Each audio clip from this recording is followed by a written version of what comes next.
संजीवनी एक ऐसा शो जिससे आपकी हेल्थ की चिंता है, जिसका एक ही मकसद है आप हेल्दी रहें और फिट रहें। और इसी तमन्ना के साथ हम पूरे हफ्ते लेकर आते हैं हेल्थ का खास शो संजीवनी, ताकि स्वस्थ रहें आप।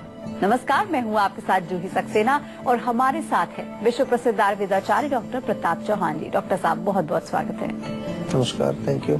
फ्लोराइड की थोड़ी सी मात्रा हमारी सेहत के लिए किसी जहर से कम नहीं है। ऐसे में सुबह सुबह उठकर जिस टूथपेस्ट से हम अपने दांत साफ करते हैं, इसमें फ्लोराइड की मात्रा पाई जाती है। संजीवनी की आज की कड़ी में हम टूथपेस्ट में मौजूद फ्लोराइड को लेकर बात कर रहे हैं। तो आज डॉक्टर चौहान से जानेंगे टूथपेस्ट में फ्लोराइड का क्या काम होता है और ओरल हेल्थ में इसके क्या फायदे हैं। साथ ही संजीवनी टिप्स में जानेंगे मुसीबत ना बन जाए डायपर की सुविधा। लेकिन उससे पहले जान लेते हैं टूथपेस्ट में मौजूद फ्लोराइड सेहत के लिए कितना खतरनाक है।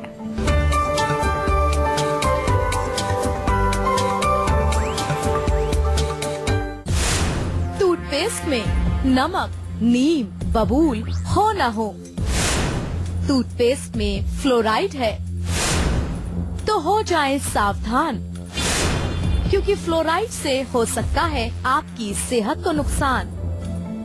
आजकल लोग बहुत जानकार हो गए हैं अपनी सेहत को लेकर, समाज को लेकर। एक सवाल जो मेरे जहन में ये है वो ये कि टूथपेस्ट में मौजूद फ्लोराइड को लेकर, डॉक्टर साहब, क्या कोई टूथपेस्ट नहीं है जिसमें फ्लोराइड हो या ना हो?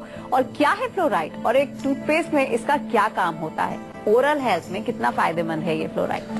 देखिए, फ्लोराइड जो है एक मिनरल है और मिनरल, नेचुरल मिनरल जैसे बहुत सारे मिनरल्स होते हैं, ये भी एक मिनरल है और इसका टूथपेस्ट में या ओरल हेल्थ में इम्पोर्टेंस है। लेकिन इसको अंदर खाएंगे तो वो नुकसान करेगा, अंदर खाना नहीं चाहिए उसको। डेफिनेटली जो हमारे दांतों में सड़न होती है, आपने देखा होगा कि अगर दांत का जो ऊपर का परत है जिसको एनामल बोलते हैं, वो एसिड से वो अटैक, एसिड के संपर्क में जब आता है तो वो कमजोर होने लगता है और वहां पर फिर बैक्टीरिया की ग्रोथ होती है और ग्रोथ होकर के एक प्लेक बन जाता है वहां पर। तो ये प्लेक ना बने और वो परत ना उतरे, तो इसलिए ओरल हेल्थ में फ्लोराइड का प्रयोग बताया गया है और इसीलिए कई टूथपेस्ट में फ्लोराइड डाला जाता है इसीलिए। लेकिन वो खाने के लिए नहीं है, वो केवल ओरल सफाई करके उसको बाहर थूक देने के लिए, अंदर आपके बॉडी में उसका प्रवेश नहीं होता है। इसलिए इसका सही प्रकार से उपयोग करना चाहिए। और अगर आपको बिल्कुल ही फ्लोराइड नहीं चाहिए, ऐसा कुछ आप दांतों के लिए यूज करना चाहते हैं, तो फिर हमारे जो प्राचीन तरीके आयुर्वेद के हैं, आयुर्वेदिक जड़ी बूटियां, आयुर्वेदिक घरेलू कुछ चीजें हैं जिनके बारे में आपको बताएंगे कि क्या क्या चीजें आप घर में यूज कर सकते हैं, जिससे कि आपका दांत भी मजबूत रहे और आपका जो है ओरल हाइजीन भी रहे और आपके मुंह में किसी प्रकार के रोग ना आए। ऐसी कुछ नेचुरल चीजें भी आपको आज बताने वाले हैं, जरा ध्यान से सुनते रहिए ताकि आप दांत आपके स्वस्थ रहें और आपका शरीर भी स्वस्थ रहे। फ्लोराइड हमारे शरीर में अगर थोड़ी मात्रा में चला जाए तो इसका क्या प्रभाव पड़ता है? क्या इससे कोई नुकसान भी हो सकता है डॉक्टर साहब? डेफिनेटली अगर ज्यादा क्वांटिटी में अगर अंदर चला गया बॉडी में तो ये कई चीजों पर इफेक्ट डालता है। खास तौर से हमारे ब्रेन फंक्शंस को ये खराब कर सकता है, थायराइड के फंक्शंस पर भी इफेक्ट डाल सकता है, हमारे जोड़ों के जो हड्डियां हैं उन पर इसका असर पड़ सकता है, जोड़ों के दर्द पैदा कर सकता है और इसके अतिरिक्त जो है ये हमारे डाइजेस्टिव सिस्टम को भी इफेक्ट करता है, मेटाबॉलिज्म पर भी इसका इफेक्ट पड़ता है। तो इसलिए आपको जरूर ध्यान रखना चाहिए कि अगर आप कुछ ऐसा टूथपेस्ट यूज कर रहे हैं जिसमें फ्लोराइड है, which is good for the protection of teeth, हम उसको सड़ने से बचाता है वो, लेकिन उसको जो है अंदर नहीं खाना है और उसको बाहर थूकना है और उसके बाद अच्छी तरह से मुंह को साफ करना है। ब्रश करने के बाद, पेस्ट करने के बाद अच्छी प्रकार से अपने मुंह को धो करके साफ कर लेना चाहिए। अच्छा डॉक्टर साहब, बच्चे भी टूथपेस्ट करते हैं, तो क्या फ्लोराइड वाले टूथपेस्ट बच्चों को कराने चाहिए या फिर कोई ऐसी उम्र है जिसके बाद हम फ्लोराइड वाले टूथपेस्ट बच्चों को दे सकते हैं? देखिए, किसी भी कंडीशन में बच्चे उसको खाए ना। कई बार छोटे बच्चे होते हैं तो उनको अभी बाहर थूकना आता नहीं है, तो उनको बिल्कुल मत ये यूज करने दीजिए आप। जब बच्चा ये इस कंडीशन में, इस उम्र का हो जाता है कि वो उसको बाहर थूक सकता है, उसको आपने ट्रेनिंग दी है, तब उसका प्रयोग करा सकते हैं। डेफिनेटली यंगर एज में, छोटी एज में ये ज्यादा फायदेमंद होता है दांतों को स्ट्रॉन्ग बनाने में, तो उसका प्रयोग किया जा सकता है। लेकिन जैसा कि हम बार बार कहते हैं कि हर चीज का जो है अच्छाई भी है और उसका अगर दुरुपयोग किया जाए तो बहुत सारी उसमें बुराई होती है। तो इसलिए हमें ये जानना है कि किस प्रकार से हमें कोई चीज प्रयोग करनी है ताकि हमारे शरीर में वो किसी प्रकार का दुष्प्रभाव पैदा ना करे, कोई रोग पैदा ना करे। और अब बारी है आज की संजीवनी की। आयुर्वेदिक तरीके से कैसे मंजन कर सकते हैं जिससे ओरल हाइजीन भी बना रहे और दांत भी साफ रहे। डॉक्टर साहब बताइए। बहुत सारी चीजें हैं। सबसे पहले तो अगर आपके पास नीम का पेड़ है तो नीम की दातुन आप कर सकते हैं, बबूल की दातुन आप कर सकते हैं। पहले यही किया करते थे लोग, अभी भी कर सकते हैं। अभी कुछ ऐसा नहीं है कि अभी नीम बदल गया है, हम लोग भले ही बदल गए हैं, वातावरण बदल गया है, नीम हमारा अभी भी उसमें बहुत सारे गुण हैं। या फिर घर में आपके हल्दी होती है, हल्दी थोड़ी ले लीजिए, उसको तेल में मिक्स करके उससे आप थोड़ा सा जो है अगर मंजन की तरह उसको रगड़ेंगे वो भी बहुत फायदा करती है। दालचीनी का पाउडर ले लीजिए, लौंग का पाउडर ले लीजिए और नारियल के तेल में मिला करके एक पेस्ट बना लीजिए। घर में जो बेकिंग सोडा होता है, खाने वाला सोडा, उसको नमक मिला करके उससे भी आप दांतों को साफ कर सकते हैं। नमक भी अच्छा फायदा करता है, सोडा भी अच्छा फायदा करता है। या फिर जो है इन दोनों में थोड़ा सा तेल मिला लीजिए और तेल मिला के थोड़ा और गीला हो जाएगा, सूखा नहीं होगा तो और गीला अच्छा रहेगा, उसका भी आप प्रयोग करते हैं। कभी कभार केवल जो है सरसों के तेल में थोड़ा सा नमक मिला करके उससे भी आप दांतों को साफ कर सकते हैं। तो ये तो घरेलू चीजें मैंने बताई, लेकिन आजकल हमारे यहाँ आयुर्वेदिक दंत मंजन आपको मिलते हैं, आयुर्वेदिक टूथपेस्ट भी मिलते हैं जिनमें ये जड़ी बूटियां, ये लौंग, नीम इत्यादि हमने ऑलरेडी डाला हुआ है, उनका बेनिफिट आपको मिल सकते हैं। हमारे यहाँ जीवा में भी आपको एक आयुर्वेदिक टूथपेस्ट मिलता है, उसको आप प्रयोग करेंगे। बहुत सारे गुण हैं, बहुत सारी जड़ी बूटियां उसमें हमने डाली हैं जो कि आपके दांतों को भी स्वस्थ रखेंगे और आपको किसी प्रकार का नुकसान या कोई भी आपको ऐसा हार्मफुल इफेक्ट उसमें नहीं देखने को मिलेगा। और अब डॉक्टर साहब से जान लेते हैं कि खान पान में क्या बदलाव ला सकते हैं जिससे कि आसान से उपाय अगर हम करें तो हमारी ओरल हाइजीन डॉक्टर साहब बनी रहे। देखिए, बहुत अच्छा प्रश्न है ये। अगर हम दांतों को स्वस्थ रखें, खान पान में का बहुत बड़ा रोल है उसमें। अगर चाय, कॉफी, अल्कोहल, स्मोकिंग, टबैको, ये सब दांतों को हमारे खराब करते हैं।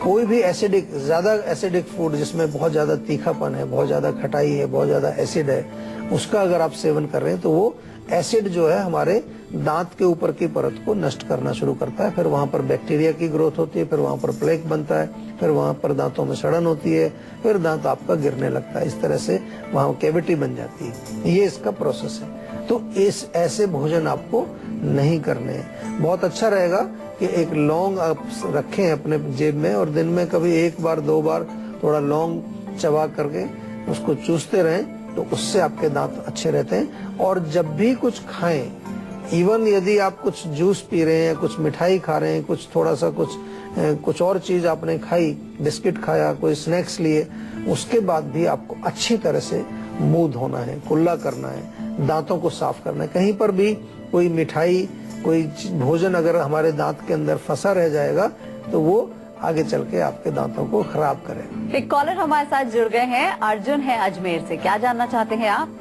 डॉक्टर साहब नमस्कार।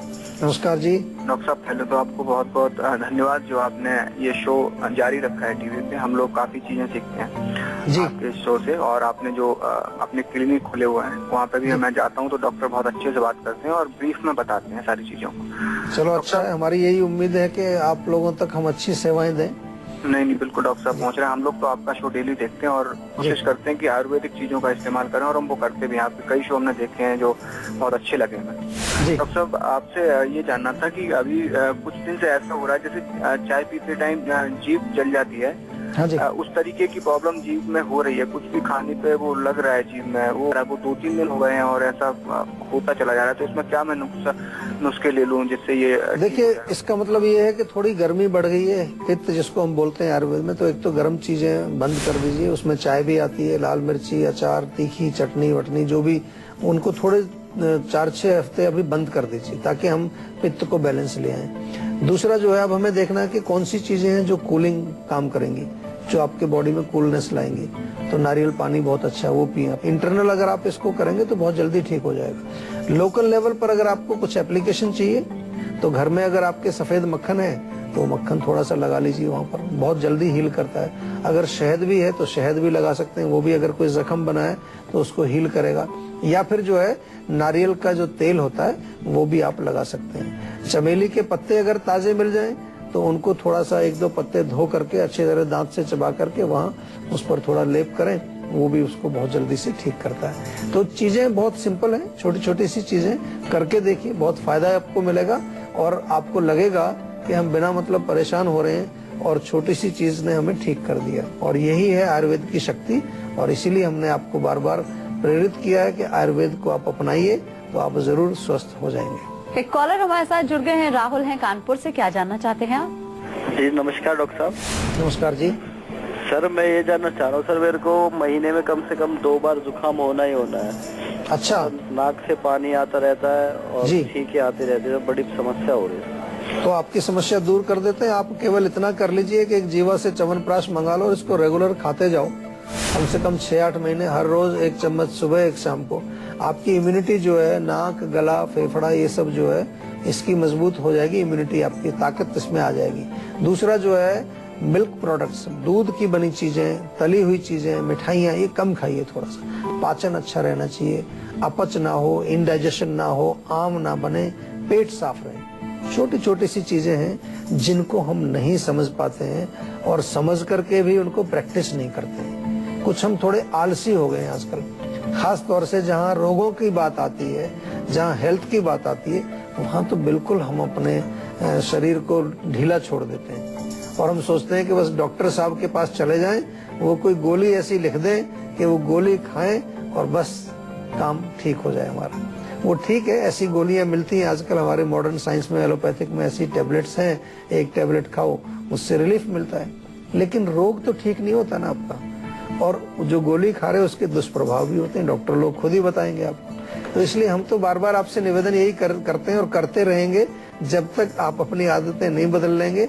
हम आपको नहीं छोड़ने वाले हैं, हम आपको बार बार बड़े प्यार से धीरे धीरे आपको मोटिवेट करेंगे और हमें उम्मीद है कि आप थोड़ा थोड़ा बदलेंगे। और बहुत लोग बदल रहे हैं, बहुत लोग बता भी रहे हैं हमें कि आपका शो देखने के बाद हमने बहुत सारी चीजें अपनी लाइफ में बदली हैं और उनका बहुत अच्छा उनको रिजल्ट देखने को मिला है। एक कॉलर हमारे साथ जुड़ गए हैं, सुनील है बिहार से। क्या जानना चाहते हैं आप? प्रॉब्लम समस्या ये हो रही है, मेरे ना चेस्ट में दर्द हो रहा है, कई महीने हो गए हैं। कहाँ पर, कौन से एरिया में, लेफ्ट में, राइट में, पूरी चेस्ट में, कहाँ पर होता है? राइट साइड में ज्यादा होता है। राइट साइड में होता है। और किस समय होता है ज्यादा? दिन में, रात को, सुबह, खाली पेट, खाना खाने के बाद, किस समय ज्यादा होता है? जी। किस समय ज्यादा दर्द होता है वो पूछ रहा हूं। ये सुबह होता है, जैसे उठते हैं थोड़ा। सुबह जब आप सोकर उठते हैं? जी। अच्छा, और आपका पेट साफ होता है नॉर्मली या कब्ज रहती है? थोड़ी बहुत, थोड़ा बहुत तो असर रहती है, कब्ज रहती है। देखिए मैं इसलिए पूछ रहा हूँ कि सुबह आप सोकर उठते हैं, अगर पेट साफ आपका नहीं होगा तो गैसेस बननी शुरू हो जाती हैं। गैसेस बनेंगी तो कई बार ऊपर चेस्ट की तरफ वो दबाव डालती है, उससे दर्द हो सकता है। तो एक क्या करना है आपको, रात को सोते समय 1 चम्मच त्रिफला, बहुत गजब की चीज है। त्रिफला एक ऐसी चीज है कि आम तौर पर हम लोगों को इसका प्रयोग करना चाहिए। त्रिफले का चूर्ण आपको बना बनाया भी मिल जाता है, अपने घर में भी बना सकते हैं। 1 चम्मच त्रिफला चूर्ण रात को गुनगुने पानी से लेकर के आप सो जाइए, सुबह पेट साफ होगा। दूसरी चीज, तिल के तेल की मालिश पूरे शरीर में आपको करनी चाहिए नियमित रूप से। मैं आपको कुछ चीजें बताता हूँ और बार बार आप सुनते होंगे इनको और आपको लगता होगा कि कई बार डॉक्टर साहब ये चीजों को रिपीट ही करते रहते हैं, लेकिन इनका एक मीनिंग है। आप करके देखिए, आप अगर स्वस्थ हैं तो भी आप सप्ताह में 2-3 बार तिल के तेल की मालिश करके देखिए और फिर अपने हेल्थ में आप अपना फर्क देखेंगे। और दूसरी चीज जो है, अपने भोजन को नियंत्रित करना है, खान पान को ठीक करना है और एक्सरसाइज जरूर थोड़ी बहुत करनी चाहिए। स्ट्रेचिंग एक्सरसाइज करेंगे, उससे भी आपकी मसल्स जो है वो टाइट नहीं होती है और आपका शरीर लचीला रहता है, आपके आंतरिक जो ऑर्गन्स हैं वो स्वस्थ रहते हैं और आप निरोगी रहते हैं। अगर आप भी हेल्थ से जुड़ी अपनी समस्याओं का समाधान चाहते हैं तो आप इस नंबर पे कॉल करके 0129404040 पर अपना फोन नंबर जल्द से जल्द रजिस्टर करवा सकते हैं। उसके बाद डॉक्टर चौहान के पैनल के डॉक्टर आपको खुद फोन करके आपकी सेहत से जुड़ी समस्याओं को सुलझाएंगे। फिलहाल यहाँ पर वक्त हो गया एक छोटे से ब्रेक का। ब्रेक के बाद बारी है संजीवनी टिप्स की, जिसमें जानेंगे मुसीबत ना बन जाए डायपर की सुविधा। इसीलिए आप कहीं मत जाएगा, देखते रहिए अपना मन पसंदीदा हेल्थ शो संजीवनी, ताकि स्वस्थ रहें आप।